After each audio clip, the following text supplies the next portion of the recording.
Hello and welcome. You're watching NDTV 24/7. I'm Osama Shah. Our top story amid the water crisis in Bengaluru.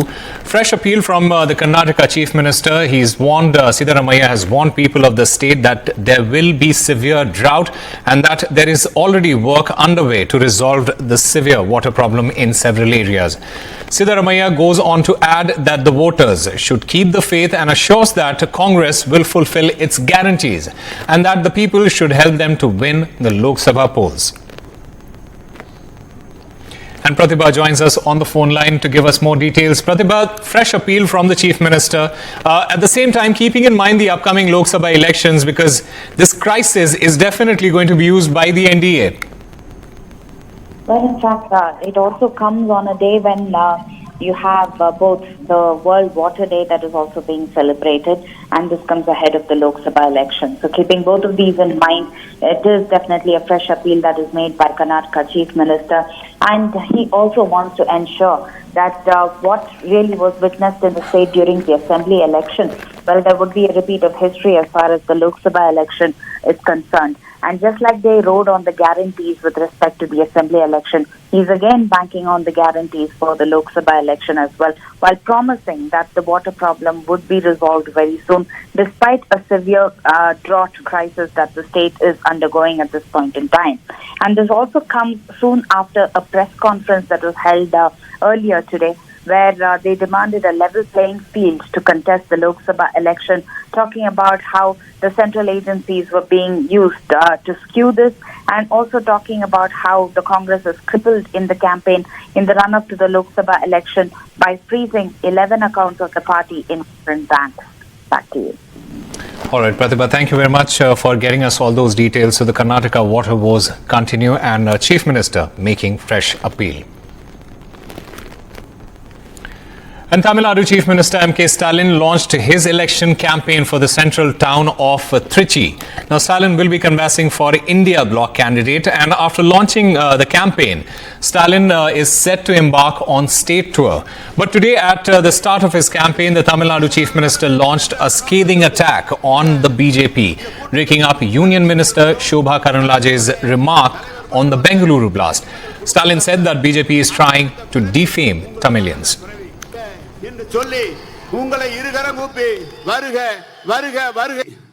தமிழ்நாட்டுக்கு விரோதமாக எல்லாத்தையும் செஞ்சுட்டு தமிழ்தான் மூத்தமிழ்னு பிரதமர் மோடி நீலிக்கண்ணீர் வடிக்கலாமா? ஒரு எடுத்துக்காட்டு நான் கேட்கிறேன், சமஸ்கிருத வளர்ச்சிக்கு நீங்க கொடுத்த நிதி எவ்வளவு? தமிழ் வளர்ச்சிக்கு நீங்க கொடுத்த நிதி எவ்வளவு? நம் நாட்டில் இத கூச்சம் இல்லாம தமிழ்நாட்டுக்கு வந்து சொல்வார் அவர். முதல்வர் அவர்கள், நீங்கள் வளர்க்கிற வெறுப்பு என்ன பண்ணுதுன்னு தெரியுமா? ஒன்றிய பாஜக அமைச்சர் ஒருத்தர் பெங்களூர்ல வெடிச்ச குண்டு தமிழர்கள் வச்ச குண்டுன்னு சொல்றாரு. தமிழர்கள் என்ன வன்முறையாளர்களா, பயங்கரவாதிகளா? நான் கேட்கிறேன், தமிழ்நாட்டு மக்கள் எப்படியெல்லாம் நீங்கள் கொச்சைப்படுத்தி இப்ப பேச ஆரம்பிச்சிருக்கீங்க? Now, after DMK, the former NDA ally AIADMK have begun their campaign as this after breaking away from their coalition with the BJP. AIADMK, interestingly, has made promises which are similar to DMK. Here's a report.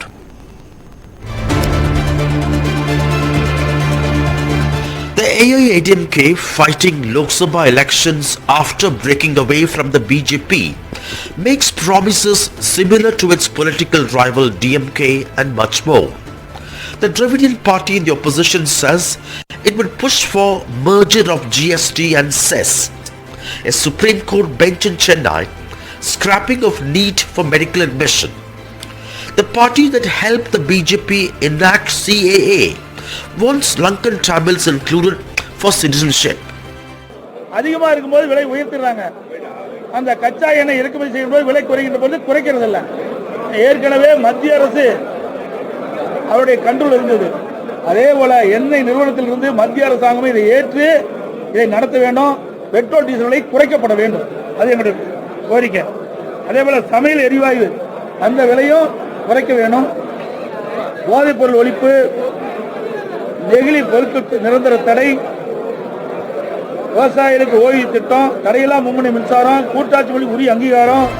For AIADMK Chief EPS, this is the first election under his singular leadership after he ousted his rival OPS. The party lost 2 elections it fought in alliance with the Saffron Party after Jayalalitha's death. Your leaders, they don't directly attack the Prime Minister Modi. They directly don't attack the policies of BJP. So people of Tamil Nadu still doubt that you are a B team of the BJP. You are there to split votes and ensure victory for the BJP in Tamil Nadu states. The AIADMK is a divided house now with the ouster of Sasikala, Dinakaran and OPS.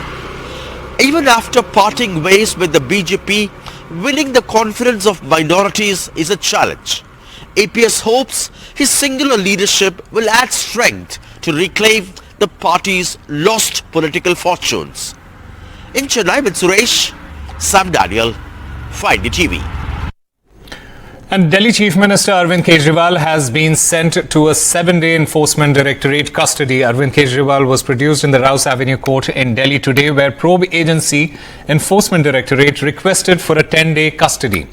Earlier, Aam Aadmi Party ministers Atishi and Saurabh Bhardwaj were detained by the police during the party's protest against Mr. Kejriwal's arrest last night by the Enforcement Directorate in the Delhi liquor policy case. BJP has meanwhile demanded that Kejriwal must step down as Chief Minister. ED के द्वारा case करवाए जाते हैं। क्यों? क्योंकि इस देश में पीएमएलए एक ऐसा कानून है जिसके तहत बेल मिलना लगभग असंभव है। हमने देखा है कि किस तरह एक के बाद एक विपक्ष के सारे नेताओं पर ईडी के माध्यम से पीएमएलए पर केस करवाए जाते हैं। क्यों? क्योंकि आज भारतीय जनता पार्टी ईडी के माध्यम से चुनाव को जीतना चाहती है। अब क्या एक सवाल उठता है जो एक टेक्निकल सवाल भी और संवैधानिक सवाल भी है, क्या वो अब सरकार जेल से चलेगी?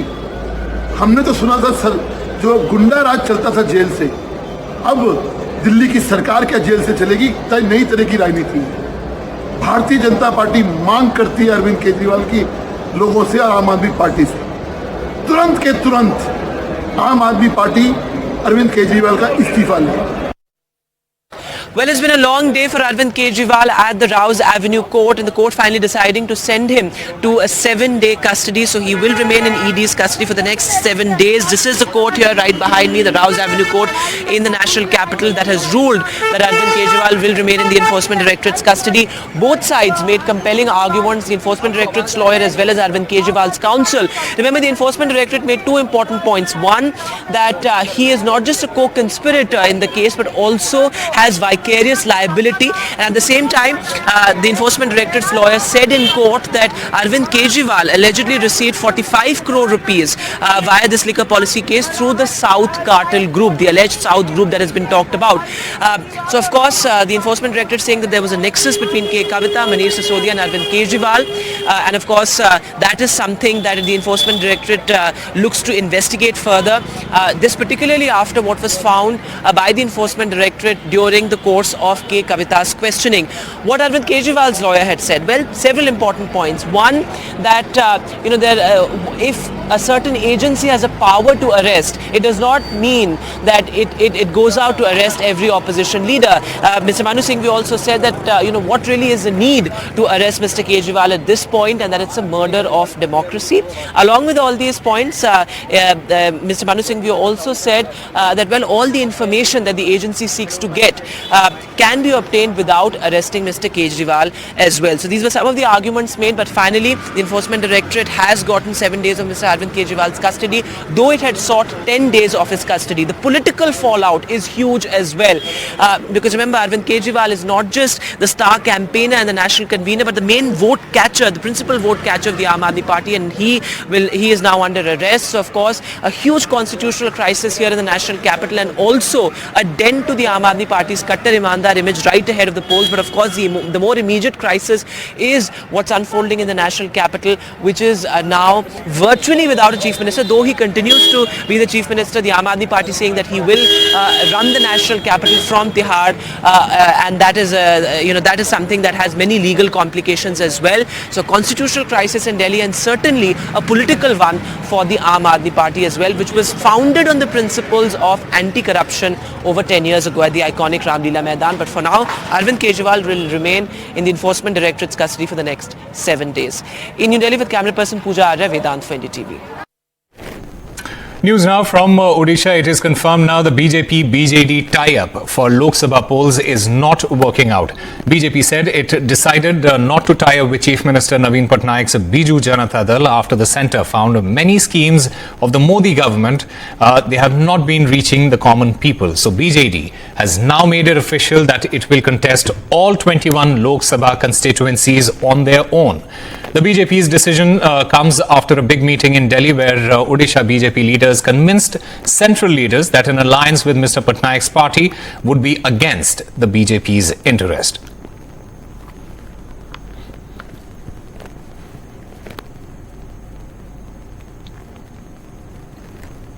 Time for a very short break. More news and updates on the other side.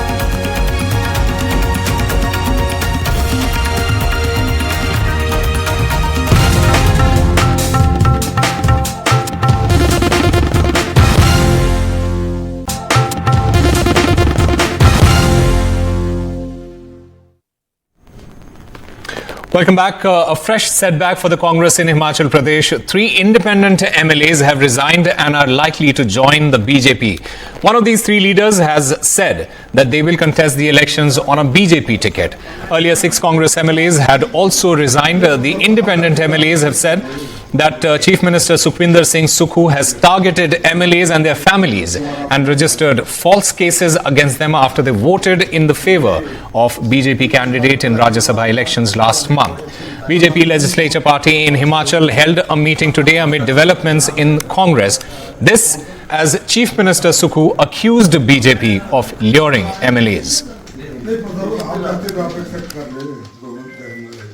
आप जानते हैं कि जैसे जैसे लोकसभा के चुनाव आते हैं तो हर प्रकार के हथकंडे भारतीय जनता पार्टी की सरकार अपनाती है और इनकम टैक्स ने उस पर कार्रवाई की है और कार्रवाई करते हुए हमारा जो बैंक अकाउंट है वो सील कर दिया है कि क्या कहीं वो नोटों के दम पर तो नहीं उन्होंने अपने ईमान को गिरवी रख दिया था और दबाव इतना था कि उनको इस्तीफा देना पड़े और आप ही हेलीकॉप्टर में रहे हैं और आप ही सीआरपीएफ के सिक्योरिटी में आ रहे हैं और जा भी हेलीकॉप्टर में रहे हैं तो आप बताइए इतना सारा धन का प्रयोग क्या लोकतंत्र के लिए अच्छा है?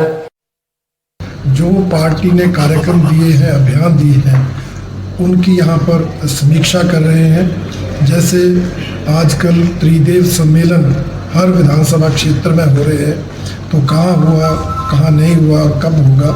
इसी तरह हमारी पार्टी ने आगे अनुसूचित जाति मोर्चा के सम्मेलन हर मंडल पर करने हैं, उसके बारे में यहाँ पर चर्चा हो रही है। हमारा जो केंद्र की योजनाओं के लाभार्थी हैं उनसे संपर्क का अभियान चल रहा है, उस पर यहाँ पर समीक्षा हुई है और आगे उस अभियान को और प्रभावी ढंग से चलाने का यहाँ पर जो है वो विचार हुआ है। The Finance Ministry has said India's economic outlook for the financial year 2025 is bright. In its monthly economic review for February 2024, the ministry said that India's economic growth has surged to a 6-quarter high and has exceeded 8% growth for the 3rd consecutive time. GDP growth estimate for the financial year 2024 has been revised upwards to 7.6%. The ministry noted that the ongoing disruptions in the Red Sea could lead to a rise in oil prices, thereby posing upside risks to inflation and consequently to overall growth.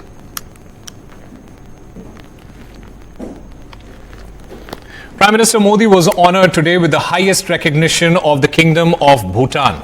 The honour, which affirms the extremely close bonds between India and Bhutan, comes at a time when Bhutan faces an unprecedented threat from China, which unilaterally continues to occupy its territory despite ongoing boundary talks.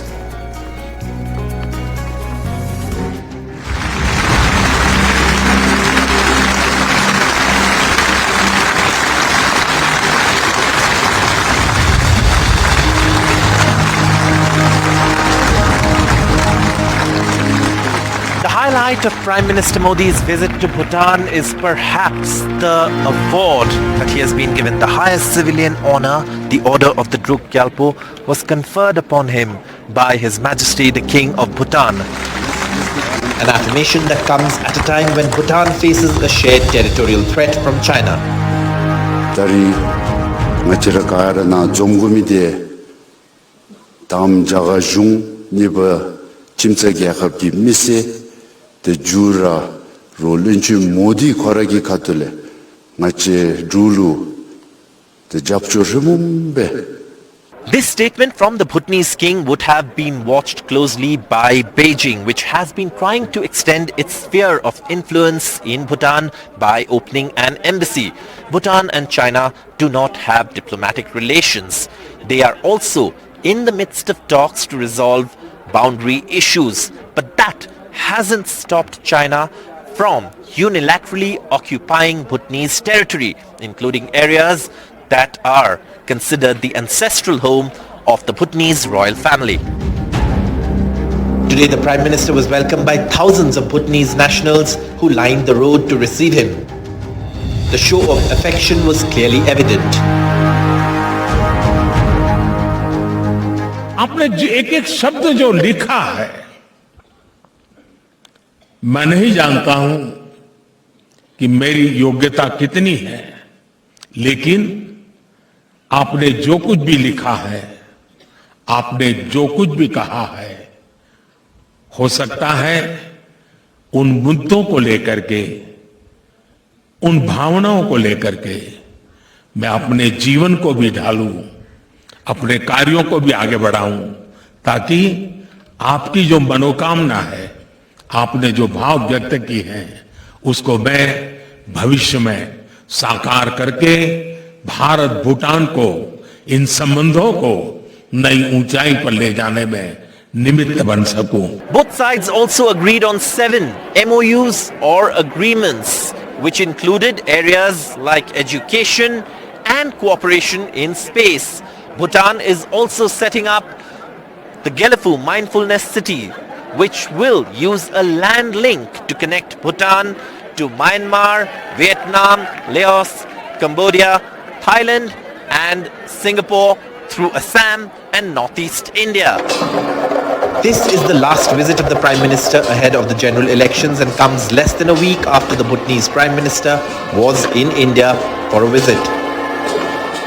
With Vishnu Som and camera person GD Shankar, in Thimphu, Bhutan, Saurabh Gupta, NDTV.